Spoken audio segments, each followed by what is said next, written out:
This is the Energy to Thrive podcast, episode number 004, with guest Deb Atkinson. All links and resources you hear in this episode can be found by going to jenniferpowder.com/004. Welcome to the Energy to Thrive podcast with weight loss and fitness expert Jennifer Powder. Join her each week as she delves into the world of health and what it really takes to create true transformation in your life, both physical and emotional. Through her messages and interviews with special guests, you'll be inspired to live healthier, happier, and hotter lives. Here's your host, a woman who's real, totally transparent, and gets to the heart of the matter, Jennifer Powder. Hey, welcome. It is going to be a good show today. I'm super excited to introduce you to my friend and colleague, Debra Atkinson. She has a Master of Science degree and is a certified strength and conditioning specialist and is flipping 50 and the way thousands of women approach their second half of life. She's the host of the Flipping 50 TV show and the Flipping 50 podcast. And just as a personal trainer and wellness coach, she's really excited to work with women who are pro-aging with vitality and energy. So today you're going to hear her thoughts on fitness and healthy exercise and menopause and hormones and what the truth is really for women who are wanting to be healthy and fit and have energy. So let's dive right in. Hi, so nice to have you. Hi. I've already shared how amazing you are, but I think what I'd love to have you do, Deb, is just, share why you are so passionate about doing the work that you're doing. Because I met you, more than a year ago now, and totally felt this amazing energy from you and had to, clicked instantly. And I'm sure you need to share that. So go ahead. Well, likewise, ditto. So glad to be here. And it's just so funny when the world happens to bring people together that just, light up around each other. So that's the difference. So why am I so passionate? Well, I've been doing this for a long time. That's not the reason I'm so passionate. I think the reason I fell in love with it as a 20-year-old was I was like, I never knew I could feel that way. Yeah. And then when I started seeing fitness professionals, and that was when we were just babies, we were infants in this industry, and I thought, I can do that better. I thought, I know what it's like to stand in the back of the room, and I think I can relate to those people, and I think I can do this as well and maybe better as some. And I think it's all that when you feel like you have the ability to do something, then I think you have the responsibility to do it. So I was drawn to it. And it's one of those things where I keep reading memes, I'm sure you all do, that if it's that thing that you can't not do, you're just drawn to it. If you weren't paid to do it, you didn't have to do it, you would still be doing it. Totally. That's like the epitome of passion. And when you can make it your work, why not? So yes. So why I'm really drawn to working with women who are kind of approaching menopause, and it seems to be that 50-something, thus flipping 50. Or, they've turned the corner and they're into the menopause. It's because, of course, selfishly, I am. And I turned my world upside down at 49, kind of had a midlife crisis. And now, being on the other side, I would highly recommend it. I wouldn't have said that at the moment, but it's been such a learning experience. Wow. And like you, I love endurance activities. But while I was going through that, I was just started working for myself, and my, 60-hour flexible work week became 80.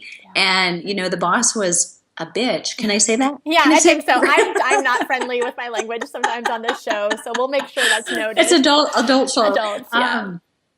And so I had so much less time to exercise. But what I found was I was just as fit, and maybe more so, trying to sneak in 20 minutes, a day, most days, as I was when I was training for 17-hour activities, like Ironman. Let me just pause right there, because this is going to be really important. And why, if you're tuning in right now to learn about this, if you're a woman, if you're in your 40s, 50s, 60s, whatever, what Deb and I are going to be really diving into is how do we get efficient, strong, deal with the hormonal surges and fluctuations that some of you may be going through, and still feel your fittest and at your best. Because I know so many of you out there, if you're like me, I was in my mid-30s where I was like, oh my God, I'm frumpy at 30. And my clients will say, well, I'm feeling frumpy at 40 or frumpy at 50. And that's just not how I see myself on the inside, but I don't know what to do. Exercise terrifies me, or they're cardio junkies. And so tune into this, because throughout the interview, you're going to be getting a lot of really practical tips from Deb in terms of what you can see her to be in awesome shape without killing yourself and without having to like sweat it out or pound it out for hours and hours in a week. Because that, if you're busy, it's exhausting. It's exhausting to think about it. Yes. Exhausting and you think, okay, well, I don't have an hour, so forget it. It's not worth it. So not true. Yes, exactly. Yeah. Okay, so this is gonna be so good.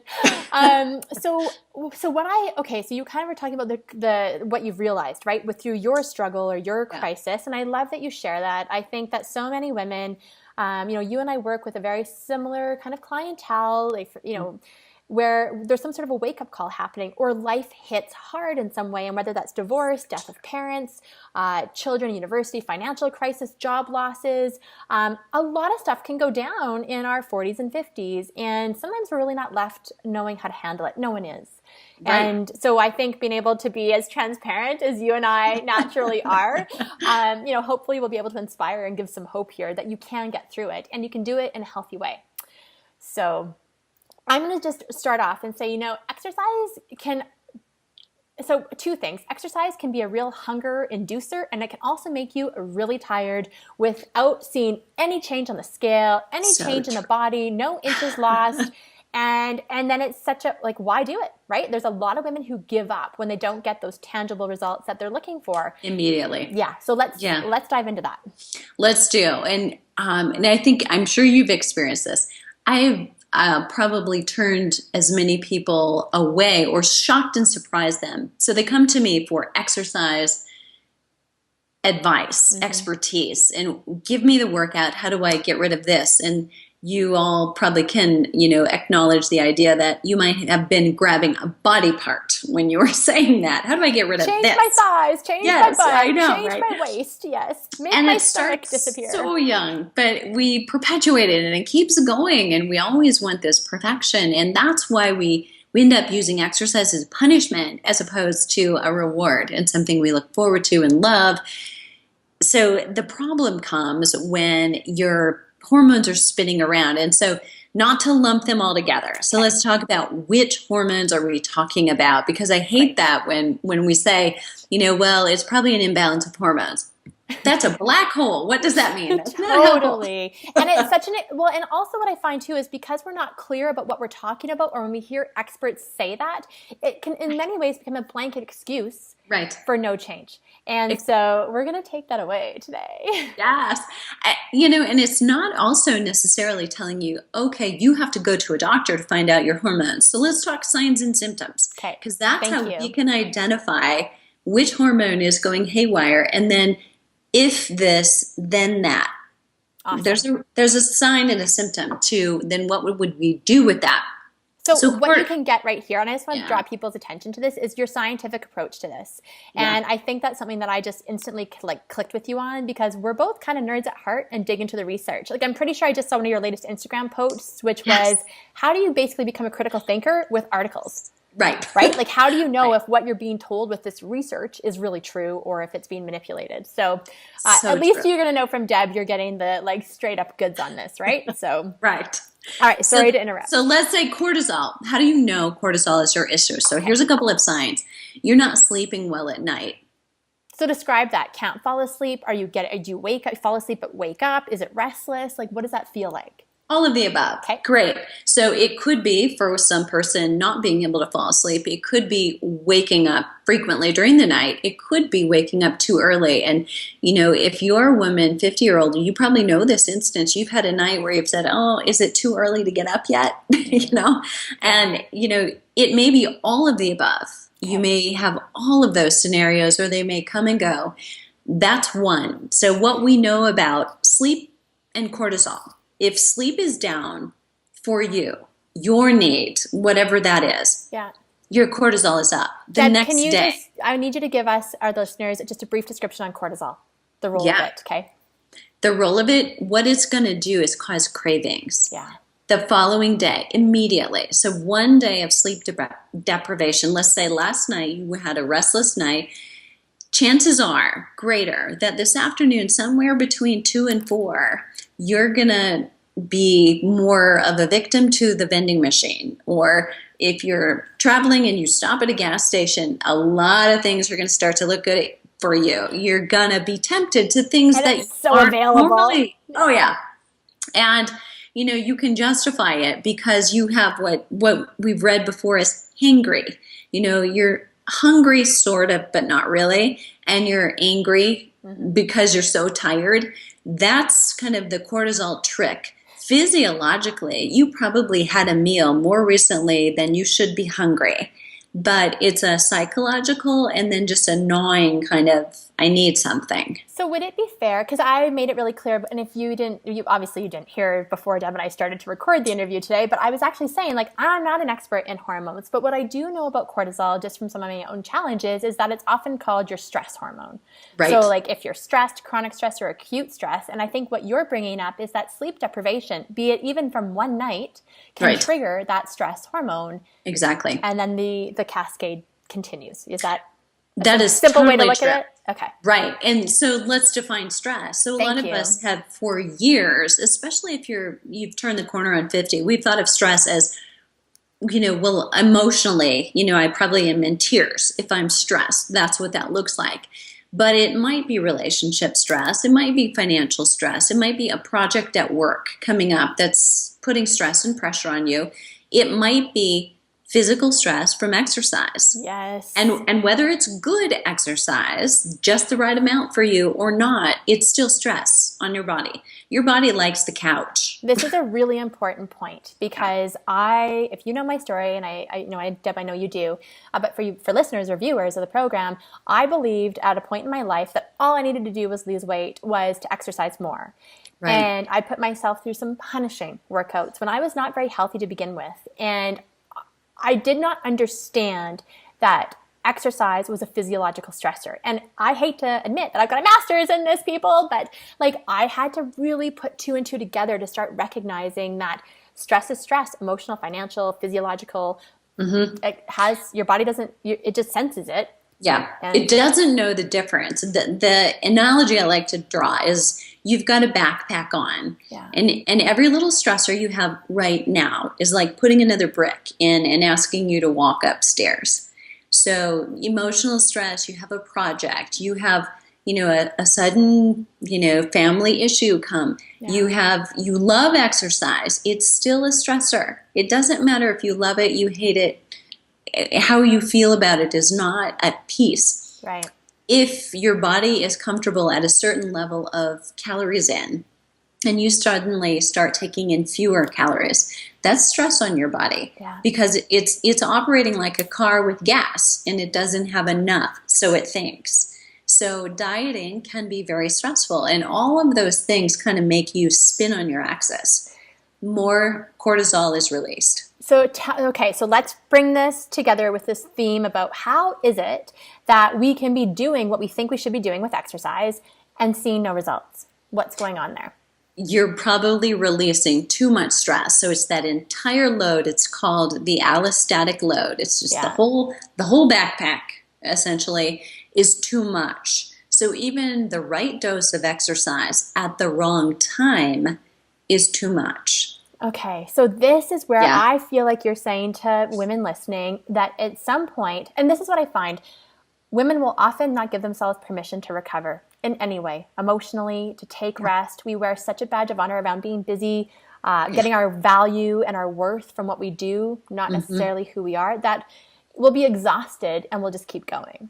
Oh, gosh, yes. Women are notorious for that. Yes. And we're so good at listening to other people. Yeah. But not not to ourselves, not to our body.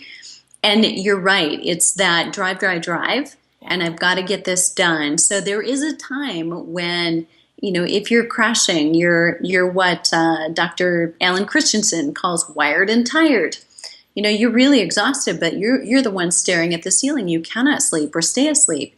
Those are signs that probably take an exercise break. Yes. Well, I Keep remember it being it was wide-eyed open to me. I went to my first actual functional medicine doctor here in Calgary, having had exposure. We don't have, it's not the same as in the States a little bit, but one of the very first things she said to me was, you need to stop all exercise and do hatha yoga. And I was I was like me. profound evidence. Like I was like, what? Well, first of all, I didn't have a doctor address exercise, right? I found amazing. True. And then to recognize that what my blood panel was showing were all the signs of complete depletion, and that exercise was continuing to tap me out.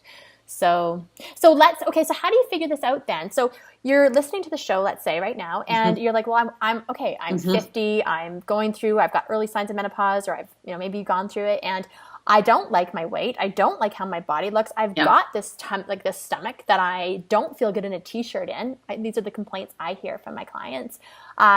What do I do? Like, how do I start to trade off calories and how do I start to create some sort of balance with this? So that's a great sign. So one of the signs that I look for with people is, as they're losing the guilt, first of all, because they all feel guilty that they're not exercising enough, and that must be it. They think we innately think something is wrong with us. We're not doing enough. Yeah. It must be me. And I don't know why, but that's our default. Females for sure. Yeah. So identifying the fact that what you're actually feeling guilty about may actually not even be what you need to be doing.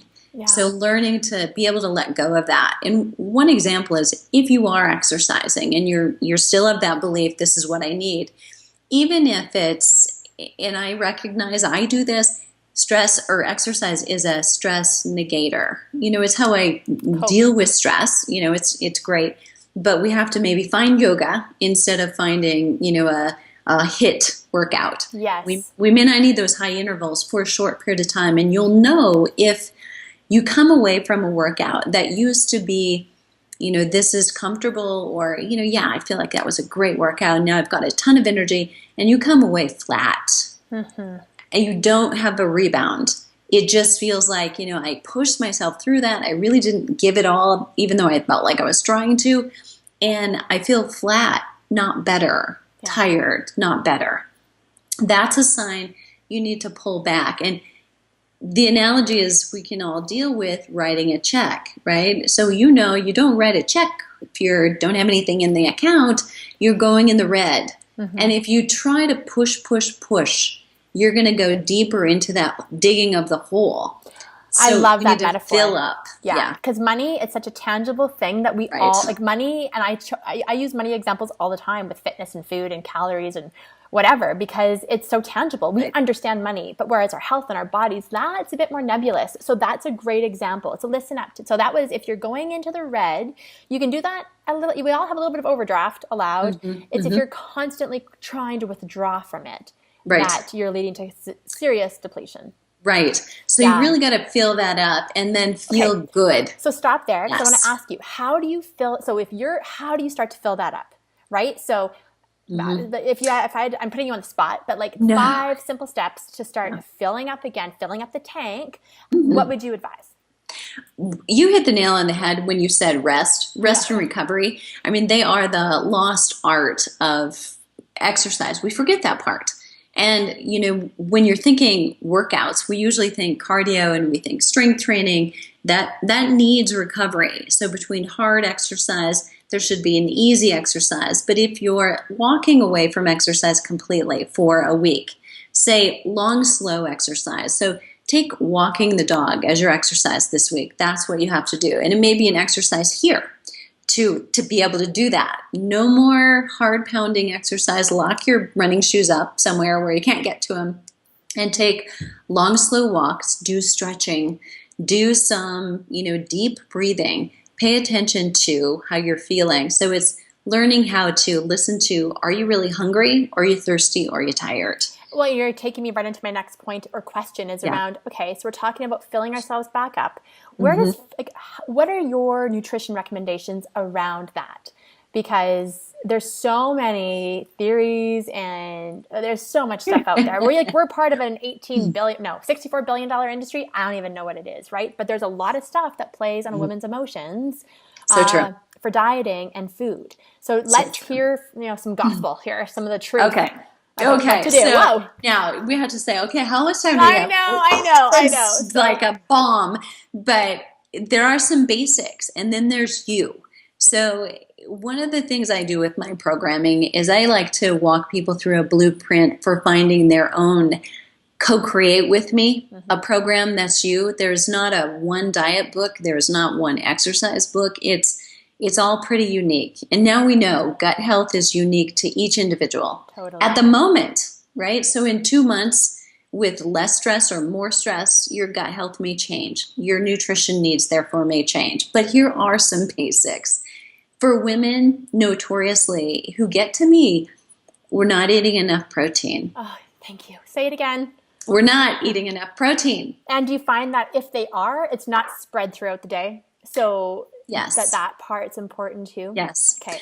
Very much so. So we need to make sure 3 or 4, depending on who you are and your energy needs, 3 or 4 meals. And I like to give an amount. So I also want to say I'm not a registered dietitian. Yeah, me neither. I am simply research educated and have this vehicle that I've been researching for a little while.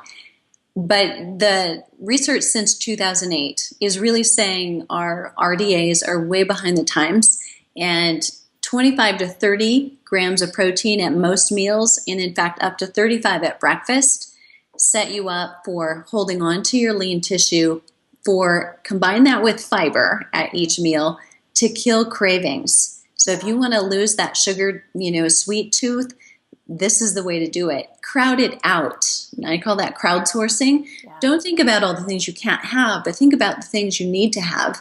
And then see if you're hungry really for those things anyway. You may lose your desire altogether for them. Yeah. I can't drive this point home hard enough, and just so echo your recommendation around protein. 100%. What about liquids? So tell me a little bit about your take on not just water, but caffeinated stuff, sugar stuff, and alcohol stuff. Sugar stuff, no. Okay. Just no. Just no. Yeah, just no. What about diet stuff? I love this one, and I may offend somebody who's into fermentation, but kombucha, I think, is borderline sugar. You're still kind of craving that sweet, and you're looking for a place to put it in. So temporarily, I would leave that alone as a substitute. But infused water, so put some watermelon and grapes in your water if you need some flavor. Put some lemon slices and a little stevia if you really have to walk away from pop and you can't do it cold turkey. That's probably a safer way to get a substitute in. But tons of liquids. And again, that's personal. So I think you have to play with 8-ounce glasses and start where you're at.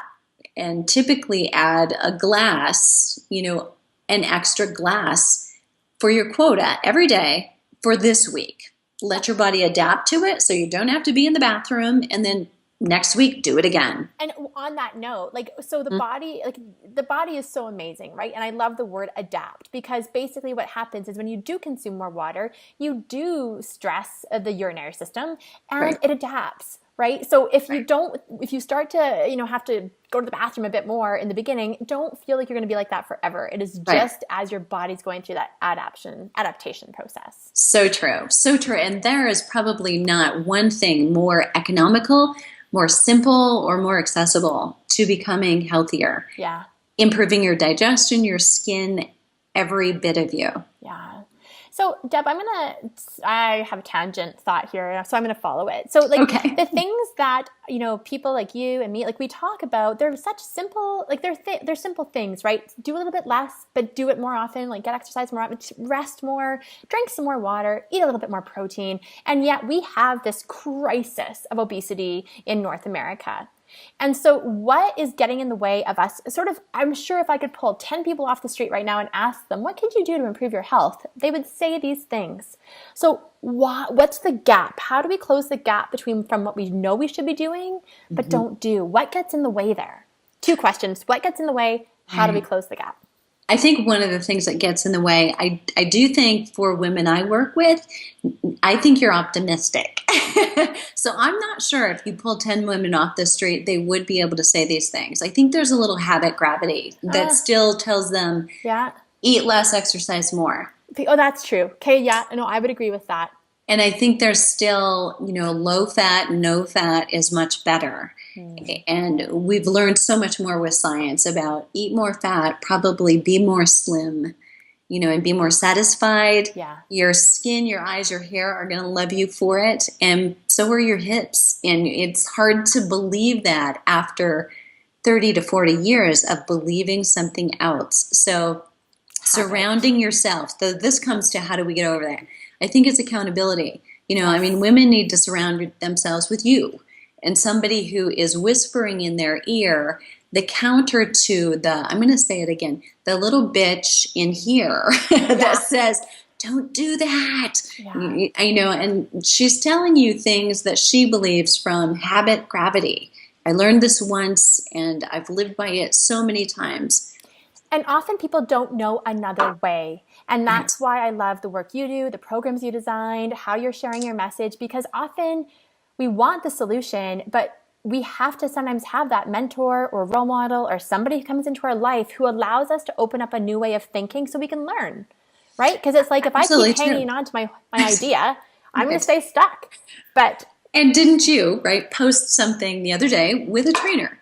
We all need that accountability because your mind will go back to default. This is where I need to be working, but this is kind of where I'm comfortable working. Well, and Deb, like that, so you saw it. It was a Facebook Live post for anybody listening or watching. And I wanted to be really clear and say that sometimes the belief out there is that for people like you or me who are familiar with exercise, comfortable, dare say like it, love it, that it's easy for us. And I am a trainer. I don't do that as my profession, but I certainly know how to work out. But when I am low in energy or I've lacked commitment or accountability or consistency, I need help. And I know myself well enough now to reach out and get it. Whereas before, that little bitch in my head would have been like, I can't believe you're going to waste your money on that. You should know better, Jen. I can't believe that. What's wrong with you? And it would just. That is so right. It's and then I'll go eat cookie dough. I should be able to do this myself. Yes. Why? Why? We didn't wake up in the morning getting these tools. We really didn't. And, all of us need that either push to the next level or we default to our comfort zone. So it's really easy to go back to do the same habit, the same routine that you've been doing. And that, I think, is another threshold. So you've crossed a different threshold. You have new hormones. You have different hormones, different set of things you need to work with, but you're still using the things you did when you learned or at 20 and 30. And that's not a good match. Deb, can we circle back to hormones? Sometimes I'm a little jumpy, but, we talked about cortisol. What else do listeners need to know about? We need to know about growth hormone. So that's another one that we're talking about sleep, right? And we're talking about sleep, too little of it increases your cortisol, sky high, but it also decreases growth hormone. So one of the things women are complaining about during menopause, and it happens with a hormone shift more so faster, partially because of the sleep loss. It's not that because you go through menopause, you're going to get fat. That is not a rule. Can you say that again? Anywhere. Say it again. Nowhere is it written that because you're going through menopause, you're going to get fat. It's not. You don't have to carry the belly fat. It may be easier to deposit, but here's why. Thank you. I love this. Listen into this because I hear this all the time. Those things were happening.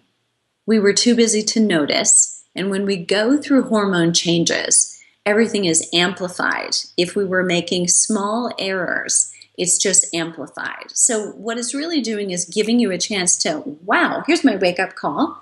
I need to change what I'm doing. Yeah. That's all. And you can. It's not there forever. So belly fat. Shall we talk about that? Yeah, can we talk about that? Because I've got friends who are doctors. Yes, I need you to talk about it because, and she says most of her patients come to her complaining of belly fat. And I'm even hearing people buy into this belief that, all the hormones are going to make it impossible for these women at 50 to lose weight. So they just need to learn how to be happy and be overweight and in clothes that they don't like. And I just say bullshit. Like that is like, it is just We're not calling true. bullshit here, people everywhere. Yes. Yes, we are. So go right into that because Okay. we need to hear it loud and clear from. So that brings up another hormone. So that is cortisol, but cortisol is not the only bully. So when cortisol teams up with insulin, the two of them put it right in the belly. And, if we did not know cortisol otherwise and hate it, we would think, what a superhero. So cortisol has the ability to take fat from elsewhere and relocate it to your belly, has the ability to take baby fat cells and make them big fat cells, right? And has the ability, once it teams up with insulin, to put it there and make it harder for you to burn off. I mean, that's pretty incredible. Your body is really amazing. Even if it's doing things we don't like, it's powerful. So how do we avoid that? So when you have those cravings, unfortunately, they're not for kale and salmon. I know. Right? They tend to be for sugar or things that turn to sugar rapidly. Yeah. Sugar, salt, like chips. I'm thinking of what people, chocolate. Chips, carbs, ice wine. Cream, wine. Wine. So when you want to lose weight, ladies, wine is not your best friend. And even though there are some great properties and we'll want to research them because we want to find the good stuff in it, it's still not going to be your best ally. So you've got to walk away from that for a bit. So can we talk about that just quickly? Deb, do you have clients, like I have a lot of clients who need an alcohol support group. I will do anything, but don't take away my wine. Exactly. Yes. And so I have a feeling that you and I are going to be on the same page with if you're feeling that strongly about something that you're using to cope or to numb, there is something else going on deep in your life that is more significant than just you wanting to lose weight. Oh, yes. Okay. Very true. Very true. And I do a 28-day kickstart, right? And so at the beginning of the pre-program call or the first week call, we always get to that end few moments, and I wait for the question. So can we have vodka? Is that the best thing to have? I said, there is so much wrong with that question. I'm not even going there. Yeah. And it doesn't mean you can't drink it again ever. Right. Right. But it's understanding the impact of your choices. And if you want to lose weight and you want to keep drinking wine, you've got choices that are at odds with each other. So true. Okay. So true. Okay. So go back to where you were. Right. And once we get your stress under control and you're in a different circumstance, having a glass of wine with a meal to enjoy with family, completely different. Yeah. You're in France. Okay. Enjoy it. Yeah. Love it. Savor it. But don't do it at the end of the day because you used willpower up the rest of the day. Yeah. That's a big difference. So depositing with cortisol and insulin team together. Cortisol gives you the cravings. You eat, you give in to the craving. Then we have an insulin spike because of the sugar, right? And that halts all fat metabolism, but makes storage much easier. I describe insulin as like little mini snowplows in your bloodstream that push all of that sugar molecules into your fat cells, basically. Is that like a fair description? That is a fair description. Yes. For somebody who hates winter, that's perfect. Yes. Yeah. So that's what happens with cortisol and insulin. Now, you may deposit it elsewhere. So there's the belly fat, and then there's the other side. And sometimes then you get a 2-for-1. But women will either say, I've got this, my belly fat, my muffin top, or kind of a barrel, or I've got this. And Deb's showing, just for anybody listening to the podcast, Deb's grabbing the underneath her arms there where your triceps are. That second wave goodbye. You stop, it keeps going, right? There's a difference to how to burn those off or how to lose those. So they deposit differently. So this, ironically, the tricep fat, basically? Is that what? The tricep fat or the pinch and inch fat. And that even can happen in the belly. Okay. There's a difference between those who get kind of an apple shape and really it's tight and taut in the belly fat versus the pinch and inch kind. I'm pinching my own inches here now. But any pinch and inch kind anywhere is less more resistant to exercise. It doesn't respond as well. So what do you do? Because I think if we can tighten up the diet. Okay. Yeah. So unfortunately, you do not have recreational calories to spend. You've got to tighten up a little bit more. So fewer of those kinds of carbohydrates that we don't need. Yeah. So you've really got to focus on it's quinoa and it's sweet potatoes and it's at the right time of day, not the wrong time of day. So your extracurricular calories really need to come from places like fat and nuts or, fat in nuts or protein sources as opposed to from carbohydrates. So I want to, so totally awesome advice. And where I want to take some of our last little bit of time here is on, I really want you to give our listeners and viewers your best exercise recommendations. Like, so if for the conditions that we're describing, basically a woman who is maybe between 45, 55 is carrying that belly fat, has some of the squishy underarm fat, knows logically that she's probably using wine a bit more often than she needs to as a bit of a coping and stress reducer. Where does that woman start with exercise? What kind, what type, how often, how much? Let's get your best wisdom on this. Okay, great. So first, let's acknowledge you need to make sure you're in a spot where you know you're ready for exercise. So you're rested, you're not depleted, and you feel like, okay, I'm good. My energy is good. I'm sleeping well, and I am ready to start. So we want to start with, I like to do 3 things. I treat everybody like an athlete, so you'll get this. Yeah. We want to do an interval training session at least once a week. For starters, that's enough. At some point, you may add a second, and then a long, slow exercise day. And what I want to tell people right now listening is you don't have to think of insanity like you've seen and think, oh my God, that's going to be so intense. Literally, your first interval session could be 20 seconds, right? Like it could be just that push, because I know when I'm not trained, the intervals I can do versus trained, detrained, very different. So, so if a person's not been an avid exerciser or a HIIT, high intensity interval trained individual before, what would you recommend for kind of something that they could go into today as intervals? So one of my favorites. So this is a simple 20-minute exercise session. Awesome. Okay? I love that you said 20, not 60. This is perfect. No. Oh yeah. And shorter is better. So the higher your intensity, let's shorten the it's like a teeter-totter. Yeah. And where we get burnout is we tend to think more is better. If that's going to burn fat, I need to do more. And that's where you burn out, not burn fat. Yeah. Yeah. So 20 minutes warming up progressively. So let's use walking, because most of us are able to walk, but this could be an elliptical, a bicycle, in a swimming pool. It doesn't matter. So we're walking, and we're going to gradually walk a little faster every minute, just to bump it up a little bit so that we're warming up progressively without our body really knowing what we're doing. Mm-hmm. Then we're going to take a minute, or we're going to take 30 seconds. So let's go simply with a minute work and a minute recovery. We're going to take a minute and walk as fast as we possibly can. Or we're going to find one big hill and walk up that. Now, you can't conveniently find it, but if you're on your treadmill, you can find a minute worth of hill or incline. And then you recover for a minute. Yeah. So what goes up must come down. So you're going to really let yourself recover. And this is something we're not good at.